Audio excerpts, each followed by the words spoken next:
Hi guys, so the other night I rewatched The Living Dead at the Manchester Morgue for the first time in possibly more than 20 years. It's been a long time since I first saw it. I only just realised this week that the film has another title, Where Sleeping Corpses Lie, or something like that.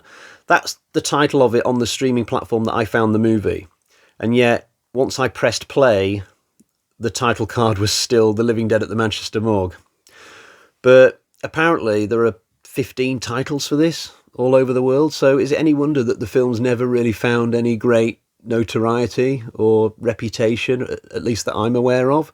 But I've decided to go for The Living Dead at the Manchester Morgue title for my thumbnail. I think that's the more distinct title for this film. I think Let Sleeping Corpses Lie is a bit more generic, and you'd be more inclined to forget what movie this is with that one. So this was directed by Jorge Grau. Never heard of him before. He only directed about 4 movies, I think, including one with a very funny title, Violent Bloodbath, aka Penalty of Death. I can just imagine him taking this film to the studio and them saying, look, Jorge, you can't call it Violent Bloodbath. You're going to put people off. You're going to have to come up with something else. And then him saying, okay, well, how about Penalty of Death? And then they'd be like, Jesus Christ, Jorge, just go for it, whatever. But anyway, Living Dead at the Manchester Morgue. We start off with a Londoner called George. He's driving up towards the Lake District, Windermere. So obviously this is an English set film. If you're unaware of those locations, they are in the northwest segment of England up towards the Scottish border. It's Cumbria way. I used to live there myself for a couple of years. And on the way there, George's motorbike gets knocked over at a petrol station by a young woman, and he ends up travelling in her car in the same direction, basically. But they stumble into this zombie situation in and around this rural village.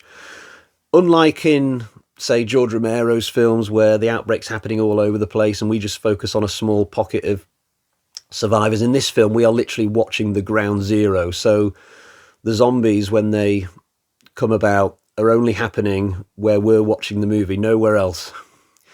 And unlike in a lot of popular zombie TV shows and films, we actually see what causes this outbreak. So there are a bunch of scientists experimenting with radio waves. They've got this like fancy machine and they're sending radio waves out 5-10 miles, and that's what's making the dead rise up. So it's a fun sort of 50s sci-fi plot, but with 70s gory zombie mayhem at the end of it. The locations are fantastic in this. You really get to see the very best of the British countryside. Moors, rocky streams, quaint village life, graveyards that still look spooky even in the daytime. Although the characters never set foot in Manchester, which is a little bit weird. They shot scenes in Manchester, but I don't think in the story the characters ever go there, which is so bizarre. It's almost like they were breaking the fourth wall a little bit with the title of the movie.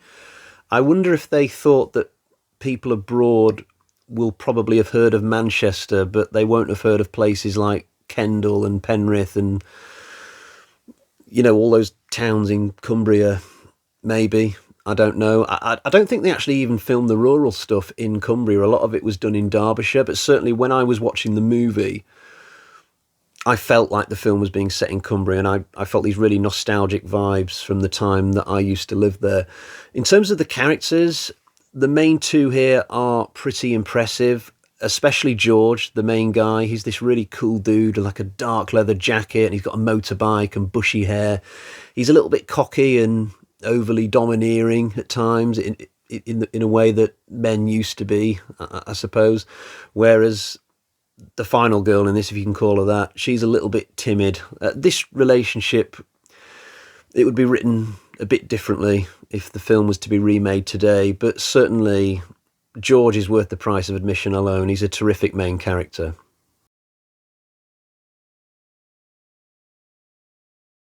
The zombies in this are incredibly impressive. You never see more than about 5 or 6 of them in the same scene. Possibly that's due to budget, but how they've got around that is by making each individual zombie more tougher than, say, in your average Romero movie or The Walking Dead or whatever. So the zombies in this are incredibly stubborn and certainly harder to put down. And bear in mind, in the UK, nobody has firearms. Even the police don't really carry guns around. So there's no easy headshots in this movie. And the zombies just seem to be a smidgen smarter than normal. Like, yes, they're walking really slow, but they can pick up stuff. They can pick up rocks. At one point, somebody picks up like a tombstone and throws it at one of the characters. And the camera sometimes zooms in on their faces, and you can just see like a little bit of intelligence in their eyes that maybe isn't there in other zombie movies. As if the zombies in this are thinking, yes, I'm moving slow, but when I get near you, I'm going to summon it within me to do a sudden quick lunge, or I'm going to pick up something and use it. I'm going to do something smart that you don't expect. And yet at the same time, they still feel like zombies.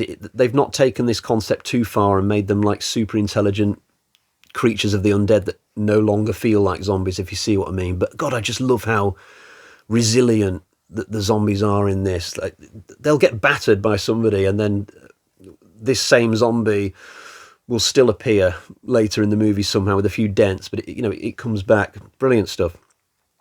The score in this film is phenomenal as well.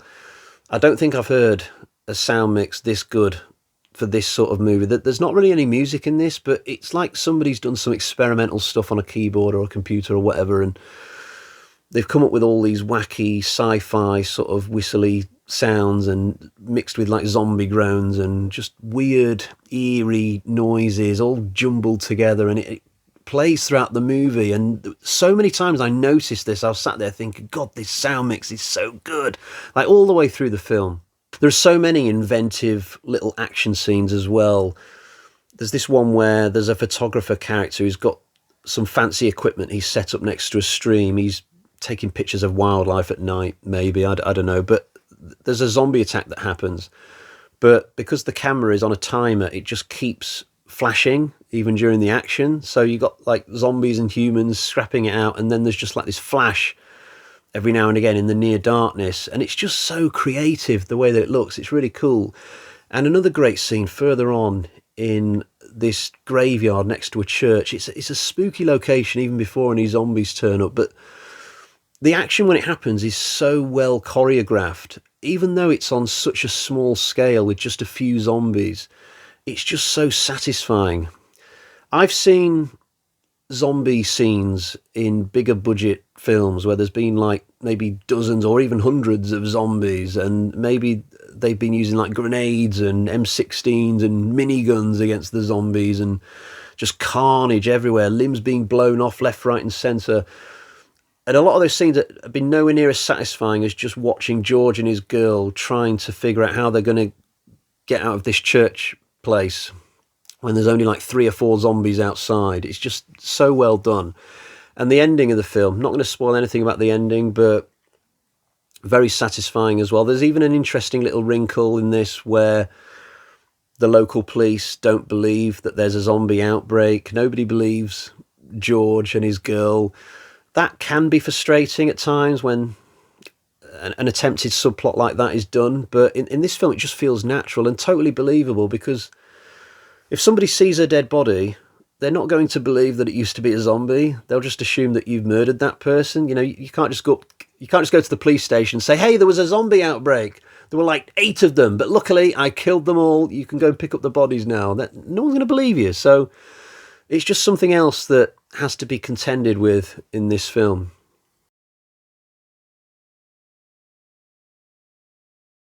Overall, this movie is excellent. In fact, I'm slightly sad that there were never any sequels. There could have been.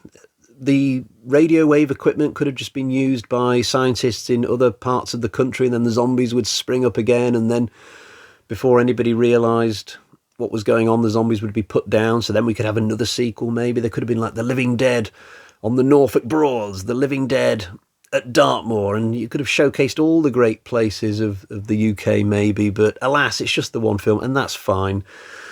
I don't remember enjoying this much 20 years ago. Maybe my tastes were just a little bit less refined back then. I remembered it being a good film, but not this good. I used to have a DVD of it back in the day, and I must have mislaid it in the intervening years. Maybe I sold it off during one of the DVD purges that I occasionally did whenever I was short of money. But I wish I hadn't done that now. I might try and seek this movie out on eBay, because it was a really good DVD as far as I can remember. It came with like this really big booklet as well, with like the making of the movie in it and stuff like that. This might now be one of my favourite zombie films. That's how I feel about it. I think this might be in like my top 5 zombie films of all time. I didn't expect that when I put it on the other night, so that's kind of come out of the blue for me. But I think anybody who just appreciates old school movies, British horror movies, the zombie genre in general, I think will have a really good appreciation of what this is. It's absolutely fab. And I can't even think of many negatives, really. The only thing I could point at is the motivations of the characters heading towards this part of the country is a little bit vague. The idea as well that George would end up getting into this girl's car doesn't really ring true for me. I don't think it would happen nowadays, certainly, when people are a lot more careful about that kind of thing. And I'm sorry, where are these characters going and why again? So George is going up to Windermere because apparently he wants to help a mate redecorate a house or something. He's travelling all the way from London to the other end of the country just for that. And the girl supposedly has her parents' house or sister's house somewhere in the hills, and it's so hard to find that she can't even find the place, even when she's basically on top of it. Yeah, that stuff's a little bit vague, but it doesn't matter. Once the main action starts in this film, it's just awesome for the rest of it. Really good. I'm so pleased that I put this on the other night. Right, it's time to get to the bag of terror so I can show you what score I'm going to give The Living Dead at the Manchester Morgue, aka Let Sleeping Corpses Lie, aka the 13 other titles that this movie supposedly got. Here's the bag. Let's see what we've got. We've got 1, 2, 3, 4.5 Michael Myers carving knives out of 5. A truly excellent zombie film from back in the 70s. Do check it out. Right, I think we will leave it there for today. I'll be back another day to do another review. Do follow me on social media if you'd like to. I'm on Blue Sky under The Midnight Woodsman, and also X, again, under The Midnight Woodsman. And apart from that, I will bid you adieu. So, goodbye.